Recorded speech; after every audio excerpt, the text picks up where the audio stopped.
Yes, I made it back in time. Anyway, hi folks, this is Will, KMAC Vintage, coming to you today on Monday, November 10th. It is 2:47 p.m. here. We are now Eastern Standard Time, same as the East Coast of the U.S., because the U.S. fell back. Hi, Lilo, how are you? He came in the picture to say hi. Don't mind my mess in this room, but lots of stuff going on, and you can see on my bench, got a lot of stuff sitting here. Um, But yeah, US did a time change, fell back, so now they're the same time as us. I like saying that more instead of we are the same time as them because we don't change. The rest of the different parts of the world change, but we don't. We stay put. So my last video that I did was the Lisa IO board, this guy. And when I left it where I was taking off the chips, I think, and getting ready to and so forth. But here it is, here done, finished. Um, I do have to say that it actually kicked my arse a bit, but um, eventually it actually lost. I do need to take off this other resistor here that is not needed. I put it on and not realizing that it's not needed, so we'll just cut it out. There we go. It's gone. So, what were the problems that let me switch cameras here and go to my top view. Okay, so here's the board. All right, this is the rest of my bench setup for the Lisa, so that y'all know. This is the ESP32 profiler created by Alex the Cat 123. It's on GitHub. You can also buy it from different places. Very nice device, easy to use and set up.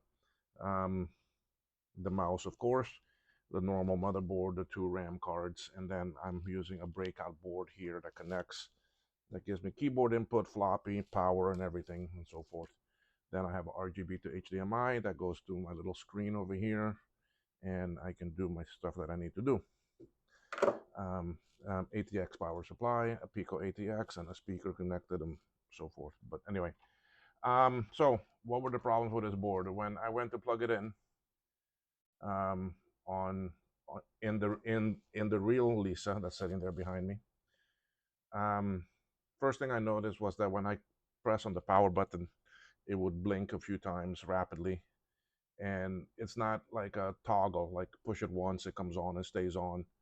Um, so I would have to hold it for a few seconds, and then eventually it would go solid instead of blinking, and the machine would come on.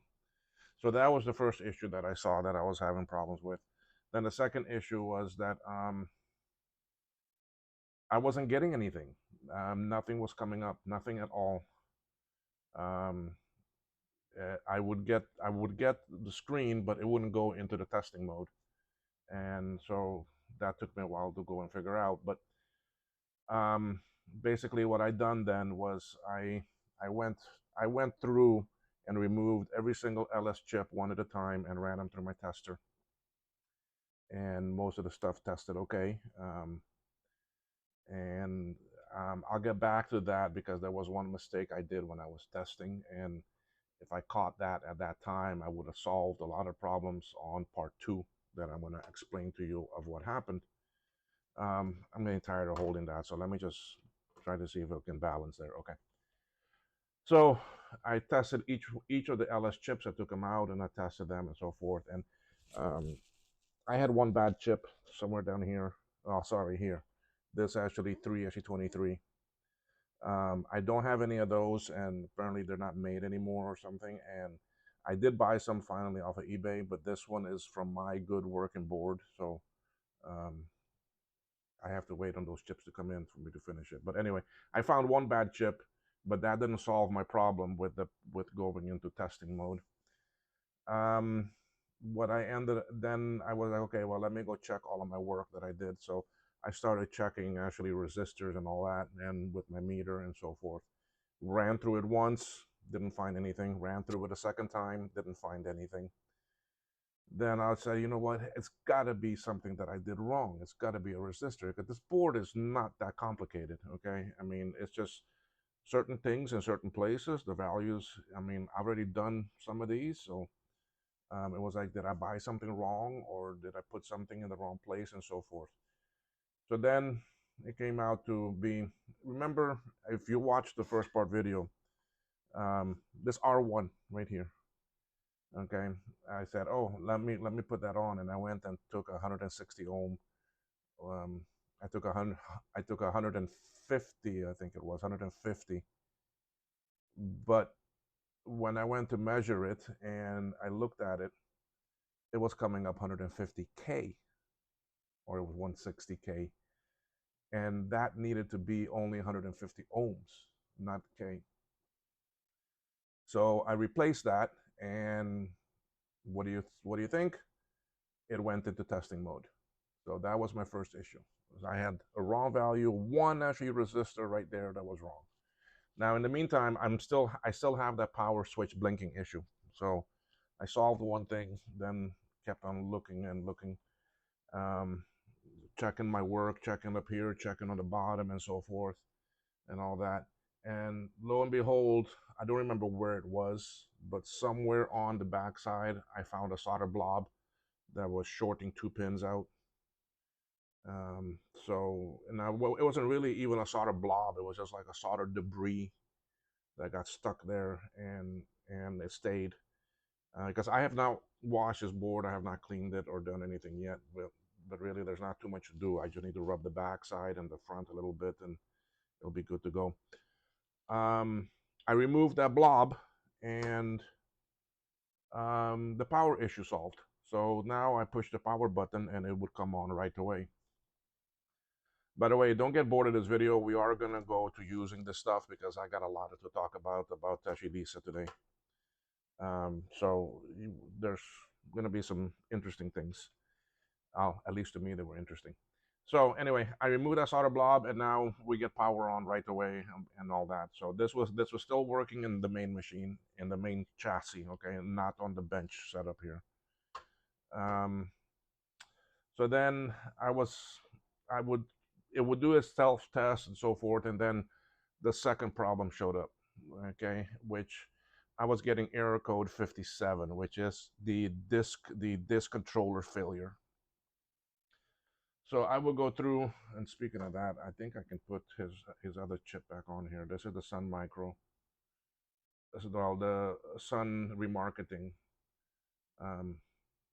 image that will. I programmed a new chip for there. All that comes down to the disk controller issue. So these two chips are related to the disk controller and a bunch of other stuff up here. There's a long list of chips. Okay, I mean, when you see a list here that I did, because I couldn't find what was causing that problem. Okay, it's not resistors, it's not caps, it's not things like that, it's not soldering stuff anymore.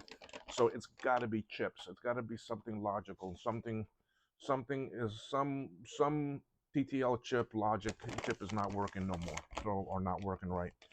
So I went through the schematic and I wrote down all of this, and this is all the chips, the resistor pack, all the resistors, transistors, diode, everything, capacitors that are related to the disk controller functionality. Okay, I got this off of the schematics, went through and checked everything. I checked all these values, everything is good, resistor pack is fine. So then I was like, okay, well, let me start checking each chip again, going through my chip tester and so forth. And you see that I have one down here circled, 7A. So A7, this guy right here is the LS161, okay? Now, granted, this was after 2 days of trial and error, okay? And just frustration and so forth. And remember when I said that we need to check, and if I paid attention to my chip tester, I would have caught something earlier, okay?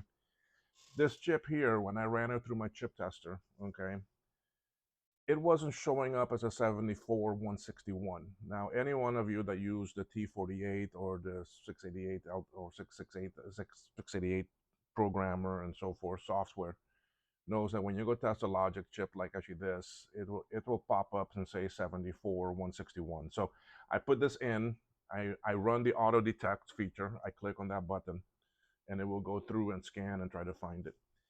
And it wasn't coming up as a 70, 74 161. It was coming up as a 40 161. So when I ran it the first time through, I says, okay, well, it's a 40 121. It's an old chip. So I tested it for that, and it tested fine. This time when I ran it through, it came up that way again. And I was like, you know what? This physically says a 74 161. Let me scan it, let me test it as that, not a 40 161. And when I ran it as a 74 161, it failed. So then I was like, okay, well, I have these. Let me put in a new one. And I put in a new one. And I go back to, I plug in the board into my machine, and power on. It does a self test, and lo and behold, it boots. It works. So that freaking chip is what caused my problem. Ugh. Anyway, so that was, I fixed it with that and so forth. So then I was like, okay, well, let me get my bench set up, because now comes the next board, which is the CPU board. Now, even though this says good, it came to me good, and while I was in the past months before, a while back, I was testing it and so forth, and then all of a sudden it stopped working on me. Okay, I was like, oh crap. All right. Now, while you see these are new, this board came to me with the Screen Mod ROM and video ROM on it. The person doesn't want that on it. He wants to run Lisa Office System and as a normal Mac 2.5. So I have his old ROMs here and so forth. So I took them off. These are new ones that I bought and I put on here, and it works. Well, it works now, but anyway, it didn't at the beginning. So I had to work on this board too. So then I came and I set up my test bench. Okay. So with that, I mean, we all know these boards go in like this, and then the CPU one sits back here and facing that way, like this.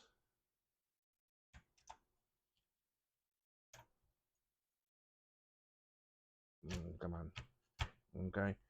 They sit like actually that, and it makes it. I mean, yes, the I/O board I can probe from this side, but then the CPU one, as you can see, because of the RAM cards being here, you can't really do much with that board. All right, so now I remember years ago when I first started this, and I got my Lisa, and I went and ordered the remake boards from Alex the Cat.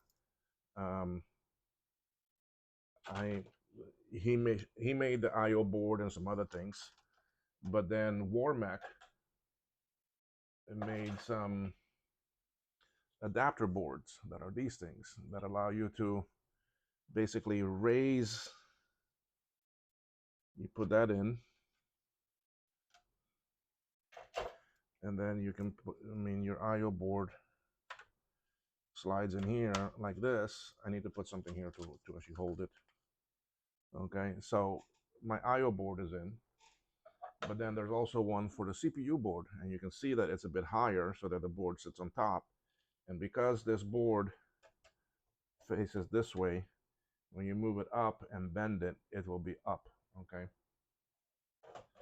So I ordered these also. Now, granted, this was a couple years ago. This was 2.5 years ago, 3 years almost, I would say. So I ordered this, and I never used them until now. So I went in and soldered the head and put it in, and it wouldn't work. Wouldn't work at all. So then I went back and I looked at Warmac's GitHub, and I noticed that he made an error when he originally designed this. Okay, so then I was like, crap. Okay, well, how can I make this board work? Well, I could. Okay, and a matter of fact, I mean, I did. I took off the connector. I actually unsoldered it back.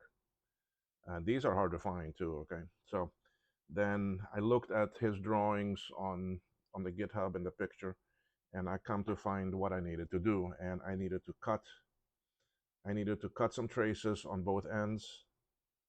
Okay, like here on this end, I needed to cut all of these in certain places.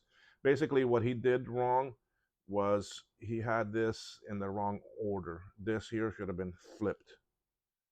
Okay, so instead of, as you can see, I had to cut and then jump, and then some of these I had to join and join them together. So when I made this match the one of his new one, okay, and I could put it in there. You see, so now that's in there. Now I can take my CPU board and I put some foam pads down here. And now I can slide this in and it sits right there. Now I have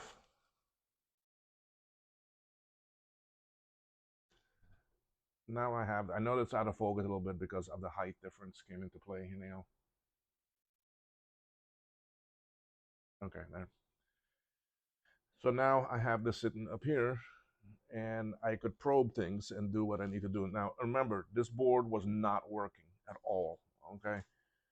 Um, so I went through and tested the common things. I mean, I looked over all my resistor values, capacitors. These are still the original capacitors, folks. Okay, so and they're good because this board does not really have much on it. It's mainly LS chips or S chips or ALS chips and so forth. A couple custom things like some RAM here. This is a video ROM here. Okay, but for the rest, it's not. It's it's just logic chips. Okay, there's not much else to it. Now the actually schematics are all over the place. They are,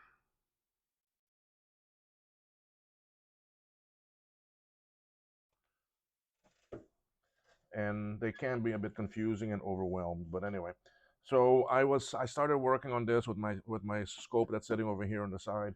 I don't know if my other camera here is working. I don't know if this will give you a better view. Yeah, here's my scope sitting here. Okay, so I started probing things and checking things and talking to someone and looking on forums and researching and so forth and couldn't find much. So been sending some emails back and forth with Alex about it and so forth. And I just started tinkering around. I just started reading based on what I read on forums and looking and so forth. And I couldn't get anything to work last night. I stayed up till about midnight working on this and couldn't get anything yet to work. Um, so then, basically, I was getting reset was working, halt was working, reset was staying high the whole time. It wasn't in an actually reset loop. Um, I was getting clock signal, but I had no data, no actually address line activity, no nothing. I mean, it wasn't even executing ROM or nothing. Okay, the actually chip select and so forth were there and everything, and my time and my clocks, but still nothing. So this morning, um, I went and I searched some more on some forums, and I guess I typed it in a bit different, and something else came up that I didn't see last night, and I was reading it, and then this person was like was saying to check your low AS and your normal AS signal and follow those, okay? Because he was helping someone else, and when I was reading what they were saying back and forth and comparing it to my board, it was identical issue. Now I don't know if this person ever solved the problem because there was no further update after a while, but I started probing and things and that and on the CPU pin 6, which is your AS low, okay, I wasn't getting anything. It was just very strange. So I followed that back to see where it's coming from and so forth. And it was coming from this chip here. And this is the LS, this is a 74 LS244 chip. Okay, so there's a lot of signals that are going in and coming out. And AS and low AS coming out or going in was one or the other, was one of the signals. Coming in was actually low AS and inverted on the other side was actually AS, and it wasn't working right. I wasn't getting the signals that I needed on actually that. So then I was like, okay, well, let me take it out. Well, before I took it out, I took this chip because I did have them. I bent the legs in and I saddled it over the other one, so that it would work and bypass the other one. So I just jumped it on top, and lo and behold, the board worked. Okay, it just boom instantly right away. I started getting all of my data signals, analog address signals, everything on the CPU was working. ROM was executed, was actually loaded, and it was executed in the CPU and so forth, and everything was working. Um, so then I hooked up the screen, and yep, I was getting tests and passing everything. So then I went ahead and I unsoldered the old chip. I put in a socket. I put in the new one, and then I took the old chip. I was like, okay, well, let me see what this tells me in my tester. I tell you, the tester, it took like 2 minutes for it to go through the auto detect and still never found anything. And whatever I tried, it could not detect what that chip was. Even if I typed it in manually, 74244, to run a test on it. You know how normally you see some data and you see some lines, if that are good, they'll be black, and the ones that fail will be red. I wasn't even getting that. Okay, I ran the test on it, and I wasn't even getting that output. It was nothing. All right, so then I was like, okay, well, this chip is definitely bad. I put in the new one. I put it in the socket, and hold and behold, everything worked. So now what I'm gonna do here is I'm gonna power up this thing. That's my screen. Let me plug in the RGB to HDMI. Yeah, I can run all of this stuff off of battery packs. Let me see how my screen comes up, because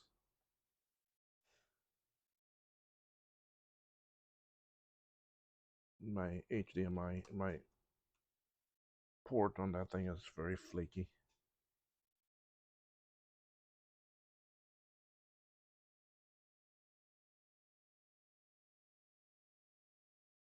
I should have a gray screen. Come on. I keep on hitting the reset. Let me get some of these things out of here.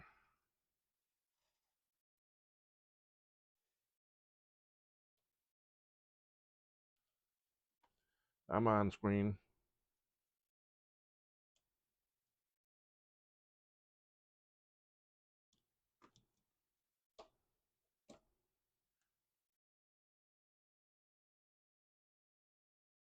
Okay, there we go.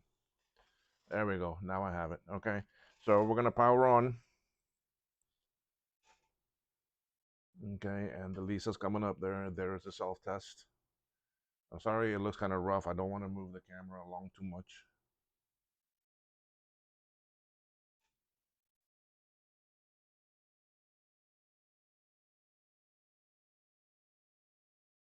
It's gonna do the IO test next.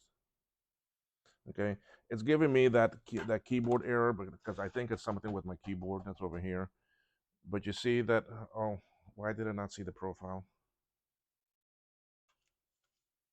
This in the wrong mode again.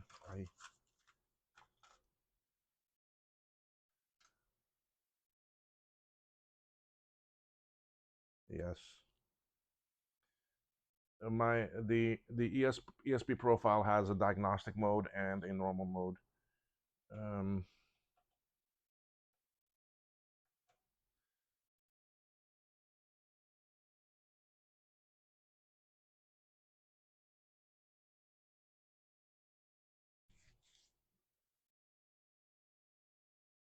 I may have to do a full power cycle.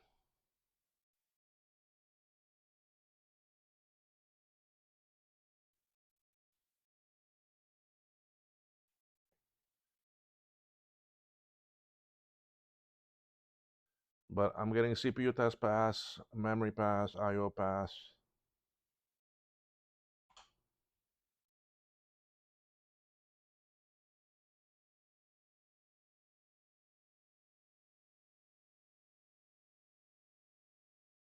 No keyboard, but like I said, I think that's something in my keyboard, but it does work. Okay, and why is my profile still not showing up? Did I do something to this?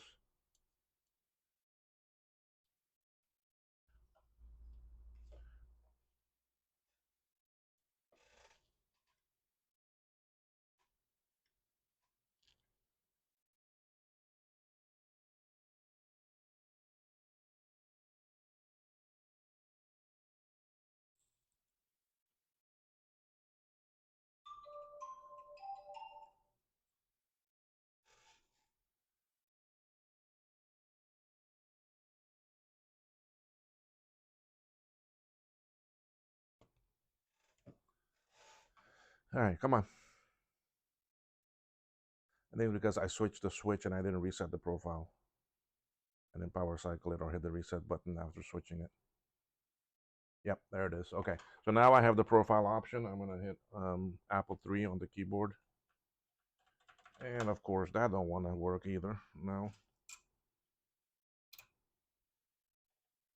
There it goes. It's loading up a different thing here. I need to go and select the image I want to load. I'm gonna select that. Okay, now I'm gonna restart this. All right. Now the Lisa OS will be loading.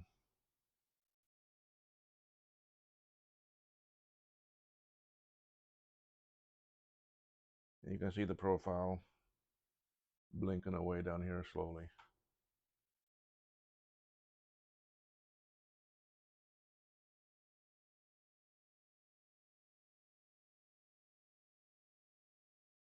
Oh, I didn't turn it off correctly. The startup disk was in use.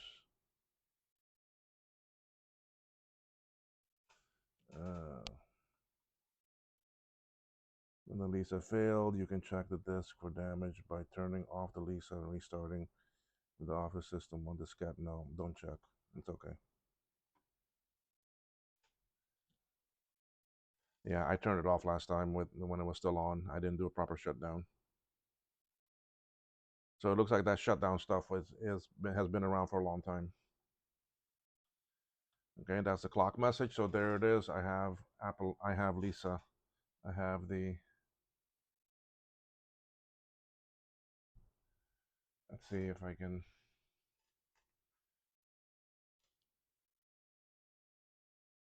show you a little bit of it there. I know that light will make a difference, but yeah, there. The glare.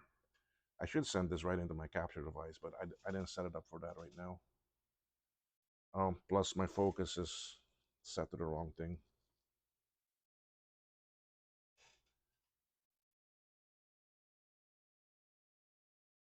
So, but it is there. So I got the CPU fixed. I got the IO fixed. It's working with these two cards, with these two memory cards, and I'm happy. I'm very happy with the outcome of this. That it's here.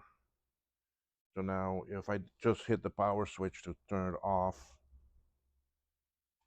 the OS is going to sense that and is going to do a shutdown, a proper shutdown, shut down the profile, and then shut off the machine.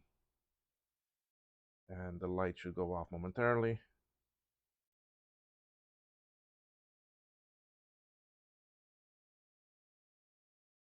And there it is. It's off. The light is off back here. Um, you can see no more red light. Okay, so I'm happy with this Lisa. Now I have I have some more CPU cards that are not working, so I'm gonna try to test those. But at least these two boards for Brandon are done. They work. I'm happy with that. His two memory cards are these two. So the only thing I still need to check for him is the motherboard on the bottom and his power supply. Trust me, he sent me everything, and I mean, I feel real bad for him that I mean it's been almost 2 years that I've had these things, and it's just my Lisa wasn't working. I had some problems with the power switch that I had to deal with, and I got that working, and then I had some other things to deal with that. Um, caused a big delay as to when I could do the work for him. But since mine is working now, I have a working reloaded IO board, and I have the original CPU board. Matter of fact, these are my boards here. I have one good CPU now and two IO boards because I've got two Agilisas. So I need to fix one more CPU board for me. I have a little lizard in there, and then I can see what else I go do after that. So for now though, this is working. I'm sorry that this video was mainly speaking instead of doing some solder work or so forth, but I wanted to give you all an update of where I stood on these leases, especially this one here. So um, I can say it's a success so far. I need to get a motherboard working for him, and then also check over his power supply, my scope stuff. Okay, so I'm happy with that. I'm gonna leave the keyboard connected and that. I mean, I'm gonna take out his cards.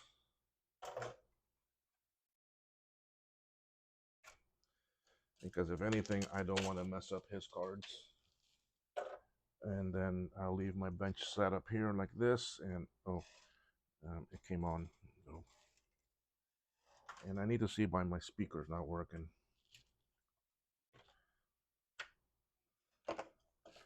So some of these things I don't need right now because I'm gonna go and work on some other boards here. The mouse I can move away for now. But anyway, folks, thank you. I appreciate you giving me the time. I hope you found this beneficial. Lisas are very few in between, and those of us that have them or do work on them, it's a challenge. It challenges me, and I love it. That's the best part. So I am going to order some more boards, reload, and be able to do some more of these for others. Now that I'm starting to get a better hang of it and understanding.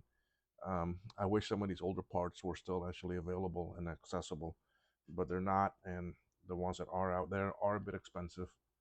Um, I placed some more orders for things, and they're not cheap, folks. They are a bit expensive. But it is NOS, new old stock that people find. So anyway, thank you. If you like this video, please give me a thumbs up if you can, and spread the word out that I'm out here. If you're not subscribed, please do so. It would help me get my numbers up. I haven't even reached 1,000 yet. I'm at 806 or 809. I would love to get up to 1,000. If y'all can help me out. Then also be sure to visit kmacvintage.com. Quite a bit of things in the store there. I am now able to ship to the US again and avoid a very high tariff because even though my boards come from China, the products are all assembled here at this bench and then packaged and sold from here. So my point of origin is Cayman Islands, which ends up being only 10% tariff, I think, compared to everything else that people are paying going in. Hence why I had to increase my actually shipping rate a little bit because I pay that before the item even enters the U.S. I have to pay that. It's handled by the post office down here, but I have now become a known shipper. They know my products because I've shipped so much with them before, and it works. So be sure to visit kmacvintage.com and see what is there if there's anything you like. Reloaded boards, again, I do SC30s, I do 2 CI. I don't have any more FX boards right now. I need to order more, and Lisas. I need to order some more boards and that. So anyway, thanks folks. Y'all have a great day. Appreciate you watching, and we'll see you on the next video. Bye-bye.